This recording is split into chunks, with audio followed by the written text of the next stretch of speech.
বিসমিল্লাহির রহমানির রহিম। অষ্টম শ্রেণী প্রিয় শিক্ষার্থীবৃন্দু, আশা করি তোমরা ভালো আছো। প্রিয় শিক্ষার্থীবৃন্দুরা, আজকে আমরা তোমাদের গণিত বই অনুসরণী 3-এর 27, 28 এবং 29 নম্বর সৃজনশীল এই অঙ্কগুলো আজকের ভিডিওর মাধ্যমে দেখাবো। এর আগের টিউটোরিয়ালগুলোতে প্রিয় শিক্ষার্থীবৃন্দু আমি 26 পর্যন্ত এই অধ্যায়ের অঙ্কগুলো তোমাদেরকে করে দিছি। তো তোমরা যদি এই অঙ্কগুলো না পারো বা এই অঙ্কগুলো যদি তোমাদের সমস্যা থাকে, তাহলে আশা করি আমার ভিডিওগুলো দেখলে তোমরা খুব সহজে এই অঙ্কগুলো বুঝতে পারবা। তো প্রিয় শিক্ষার্থীবৃন্দু, দেখো, এই অঙ্কগুলো বোঝানোর জন্য আমি এখানে একটা পিডিএফ তৈরি করছি। এই পিডিএফ থেকে তোমাদেরকে অঙ্কগুলো বোঝা দেওয়ার চেষ্টা করব। চলো আমরা পিডিএফটা একটু দেখি। দেখো, এইখানে পিডিএফ এ লেখা অষ্টম শ্রেণী গণিত 2025 অধ্যায় 3 অনুশীলনী সমাধান সৃজনশীল 27 থেকে 29 পর্যন্ত। এখানে দেখো প্রিয় শিক্ষার্থীবৃন্দু, 27 নম্বর অঙ্কে কি বলছে দেখো। একটি পুকুরের দৈর্ঘ্য 32 মিটার, প্রস্থ 20 মিটার এবং পুকুরের পানির গভীরতা আছে কত, 3 মিটার। একটি মেশিন দ্বারা পুকুরটি পানি শূন্য করা হচ্ছে, যা প্রতি সেকেন্ডে 0.1 ঘনমিটার পানি সেচতে পারে। তাহলে পুকুরটি পানি শূন্য করতে কত সময় লাগবে? এইটা হচ্ছে আমাদের 27 নম্বর অঙ্কের প্রশ্ন বন্ধুরা। তো দেখো, এইখানে আমরা লিখছি, দেওয়া আছে পুকুরের দৈর্ঘ্য কত, 32 মিটার, পুকুরের প্রস্থ কত, 20 মিটার, পুকুরের গভীরতা কত, 3 মিটার। তাহলে পুকুরের আয়তন বের করতে হবে। দেখো, দৈর্ঘ্য গুণন প্রস্থ গুণন গভীরতা, আয়তন বের হয়েছে বন্ধুরা। এখন মেশিনটি এত সেকেন্ডে, দেখো এই যে এত ঘন সেন্টিমিটার, মেশিনটি 0.1 ঘন মিটার পানি সেচতে সময় নেয় কত, 1 সেকেন্ড।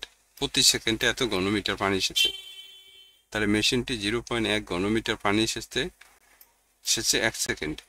তা মেশিনটি 1 ঘনমিটার পানি সেচবে কম সেকেন্ডে। আর মেশিনটি এই যে এখানে 1920 আছে, তার 1920 ঘন মিটার পানি সেচতে সময় নেবে কত, বেশি। তাই এই 0.1 দিয়ে যদি 1920 তুমি ভাগ করো, তাহলে দেখো 19,200 সেকেন্ড আসবে। এই 19,200 সেকেন্ডের ভাঙাইলে 5 ঘন্টা 20 মিনিটে সময় লাগবে। অর্থাৎ প্রিয় শিক্ষার্থীবৃন্দুরা, এই যে এটারে এইভাবে করবা, 19,200 তো তোমার এখানে সেকেন্ড আছে, সেকেন্ডের যদি তুমি ঘন্টা বানাও, তাহলে কত হইব, 3600 সেকেন্ড হলে 1 ঘন্টা। তাই এইটা দিয়ে তুমি যদি এটারে ভাগ করো, তাই এইখানে ভাগ আসবে হইলো, অর্থাৎ তুমি এই 19,200 3600 দিয়ে ভাগ করলে এখানে 5 ঘন্টা, এরপরে তোমার 1200 সেকেন্ড হবে। এই 1200 সেকেন্ডারে আবার তুমি মিনিট বানাইতে পারো। তা 1200 সেকেন্ডারে মিনিট বানানোর জন্য এখানে তুমি দেখো 60 দিয়ে ভাগ করবা, এই 1200-রে 60 দিয়ে ভাগ করবা, অর্থাৎ 60 মিনিট, 60 সেকেন্ড 1 মিনিট। তাহলে এই যে এই শূন্য দিয়ে শূন্য কাটো, এটা দিয়ে এটা কাটলে কত, 20। তার মানে তোমার 5 ঘন্টা কত, 20 মিনিট। তাহলে পুকুরটি পানি শূন্য করতে 5 ঘন্টা 20 মিনিট সময় লাগবে। আশা করি তোমরা এটা বুঝতে পারছো যে এখানে কি করা হয়েছিল। এই যে 19,200 যে সেকেন্ড আছে, এই 19,200 সেকেন্ডে প্রথমে ঘন্টায় নেওয়া হয়েছে। আমরা জানি 3600 সেকেন্ডে কত, 1 ঘন্টা। এইটা দিয়ে যদি তুমি ভাগ করো 19,200-রে, তাহলে দেখবা যে 5 ঘন্টা 1200 সেকেন্ড থাকবো। এই 1200 সেকেন্ডের আবার যদি তুমি 60 সেকেন্ডে যদি 1 মিনিট হয়, তাহলে 1200-রে 60 দিয়ে ভাগ করলে 20 মিনিট হইব। তাই সুতরাং আমরা এইভাবে বললাম যে পুকুরটি পানি শূন্য করতে আমাদের 5 ঘন্টা 20 মিনিট সময় লাগবে। তো প্রিয় শিক্ষার্থীবৃন্দুরা, তোমরা যদি চাও তাহলে এই অঙ্কটা স্ক্রিনশট দিয়ে নিতে পারো।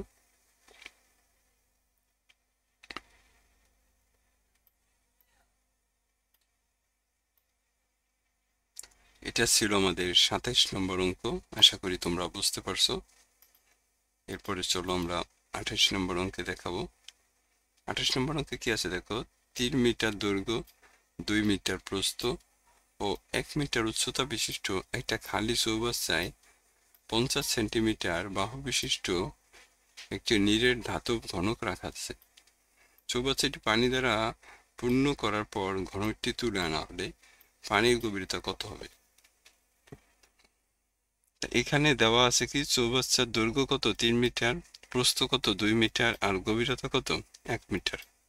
তা আয়তন কত হবে?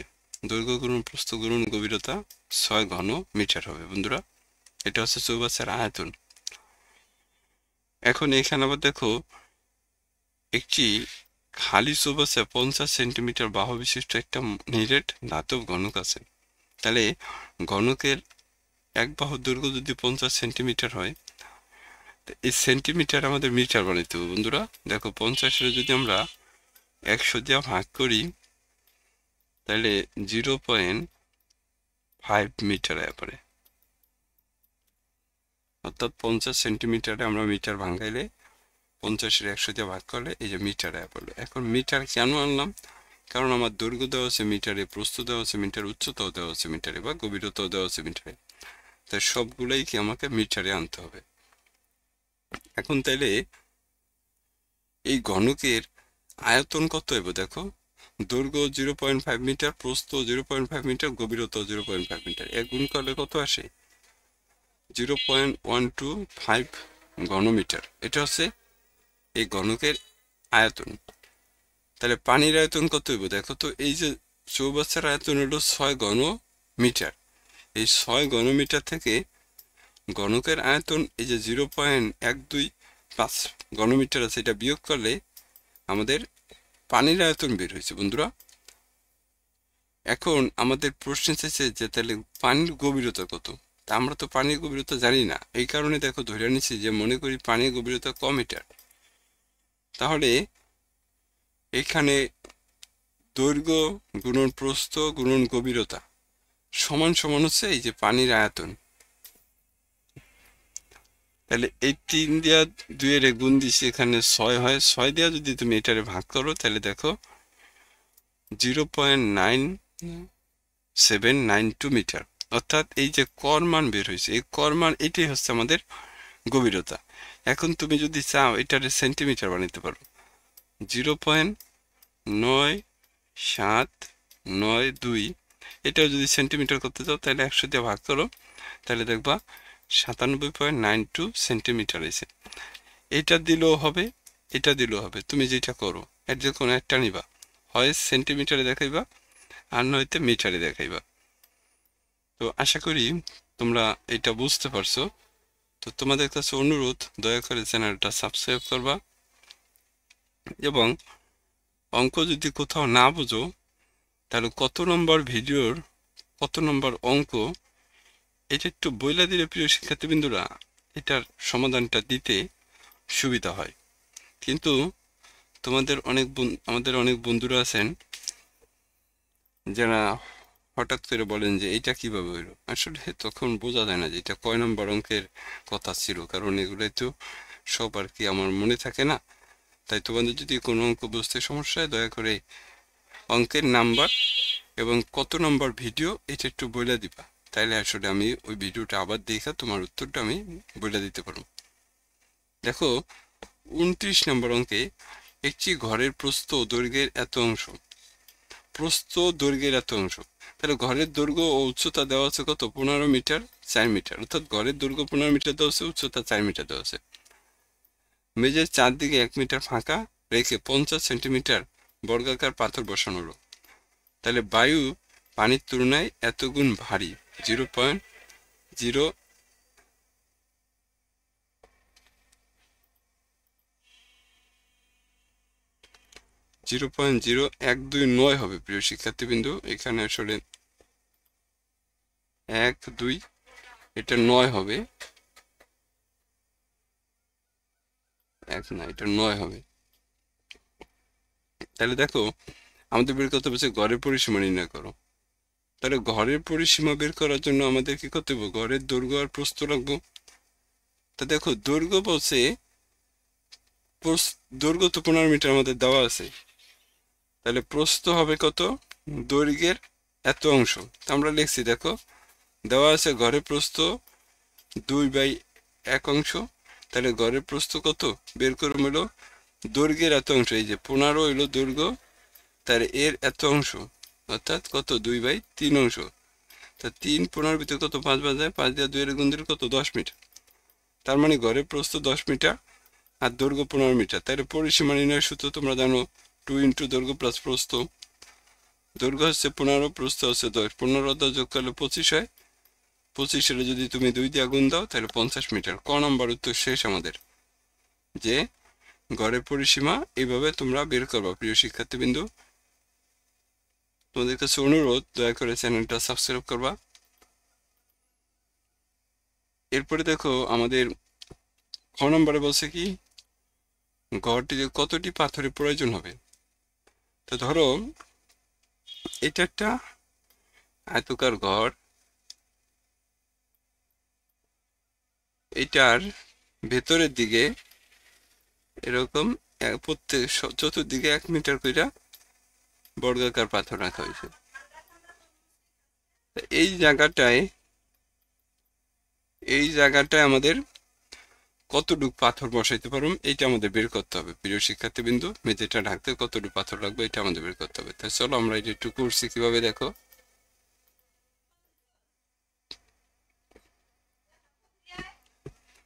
ঘরের দৈর্ঘ্য 15 মিটার, প্রস্থ 10 মিটার, তাহলে মেঝের চারদিকে কত 1 মিটার ফাঁকা আছে। তা ফাঁকা স্থান বাদে মেঝের দৈর্ঘ্য বের হবে কত, দেখো 15 থেকে 2 বাদ দিলে কত 13 মিটার। ফাঁকা স্থান বাদে ঘরের প্রস্থ বের হবে কত, 10 থেকে 2 বাদ দিলে 8 মিটার। তাহলে ফাঁকা স্থান বাদে ঘরের মেঝের ক্ষেত্রফল কত হবে, এই দৈর্ঘ্য গুণন প্রস্থ গুণ দিলে 104 বর্গ মিটার হয়েছে। এখন 1 বর্গ মিটার বর্গাকার পাথরের ক্ষেত্রফল, দেখো এখানে কিন্তু পাথরের দৈর্ঘ্য পাথরের বর্গাকার পাথরের পরিমাণ দেওয়া আছে কত সেন্টিমিটারে। এই সেন্টিমিটারকে আমাদের মিটার বানাইতে হবে। প্রিয় শিক্ষার্থীবৃন্দ, এই জন্য দেখো এখানে লেখা হয়েছে একটি বর্গাকার পাথরের ক্ষেত্রফল। আমরা জানি বর্গের ক্ষেত্রফল নির্ণয়ের সূত্র কি, বাহু স্কয়ার। এই যে এখানে বাহু স্কয়ার লেখা আছে, তাহলে বাহুর পরিমাণ কত ছিল 50 সেন্টিমিটার। এখন এটার আমরা যদি মিটার করি তাহলে দেখো 50 যদি 100 দিয়ে ভাগ করি, 50 100 ভিতরে কত 2 বার যায়, তার মানে 1/2 আইছে। এই যে দেখো এই 1/2 এর যদি বর্গ করি তাহলে কত হইব 1/4 হইব।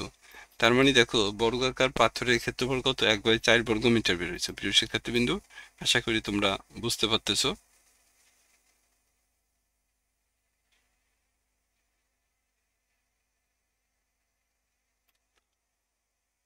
তাহলে পাথরের সংখ্যা বের করতে হবে।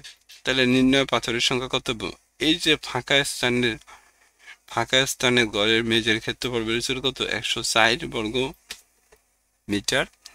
এইটারে ভাগ করতে হবে এই একটি বর্গাকার পাথরের ক্ষেত্রফল দিয়ে। দেখো এই যে আমরা এখানে ভাগ করছি, যে ফাঁকা স্থান বাদে গড়ের মেঝের ক্ষেত্রফল ভাগ হচ্ছে কত পাথরের ক্ষেত্রফল। তাই এই এত ভাগ হচ্ছে 1/4।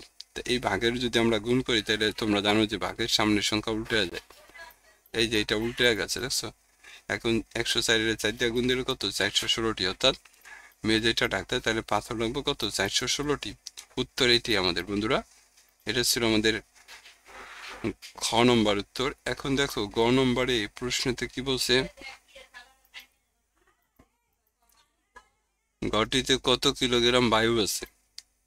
আমরা এখানে দেখো গ নম্বর করার জন্য কি করছি, দেওয়া আছে ঘরের দৈর্ঘ্য এত মিটার, মিটারের দেখো সেন্টিমিটার বানানো হয়েছে। প্রিয় শিক্ষার্থীবৃন্দরা, আমরা জানি 1 মিটার সমান কত 100 সেন্টিমিটার। 100 সেন্টিমিটার, তাহলে 15 দিয়ে 100 গুণ দিলে কত 1500 সেন্টিমিটার হয়। প্রস্থ 10 মিটার, 10 100 দিয়ে গুণ দিলে 1000 সেন্টিমিটার হয়। উচ্চতা 4 মিটার, 4 100 দিয়ে গুণ দিলে 400 সেন্টিমিটার হয়। এগুলো সব কিন্তু আমরা সেন্টিমিটারে নিয়ে নিচ্ছি। প্রিয় শিক্ষার্থীবৃন্দ, তাহলে ঘরটির আয়তন বের হবে কত, দেখো এই যে এখানে আমরা দৈর্ঘ্য প্রস্থ এবং উচ্চতা যা পাইছি এটা গুণ করুন। দেখো এই যে গুণ করলে কত হয়েছে, একক দশক শতক হাজার অযুত লক্ষ নিযুত কোটি, 6 কোটি ঘন সেন্টিমিটার হয়েছে। তা আমরা জানি 1 লিটার বা 1000 ঘন সেন্টিমিটার পানির ওজন 1 কেজি।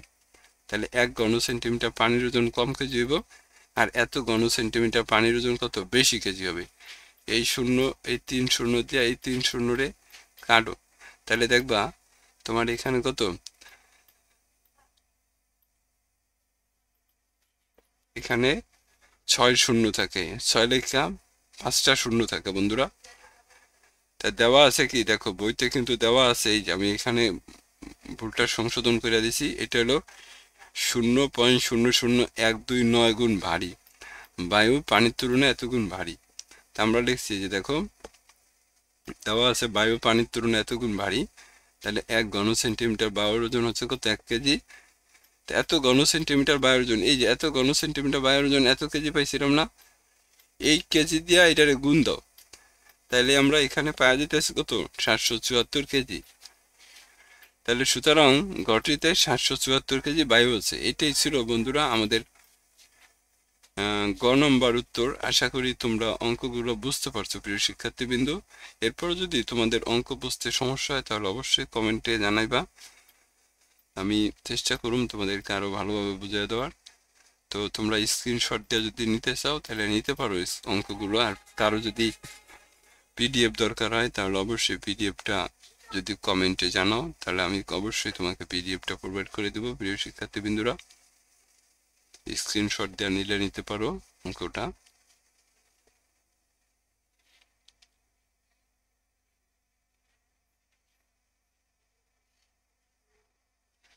তো সবাইকে অসংখ্য ধন্যবাদ, ভালো থাকবা, আসসালামু আলাইকুম।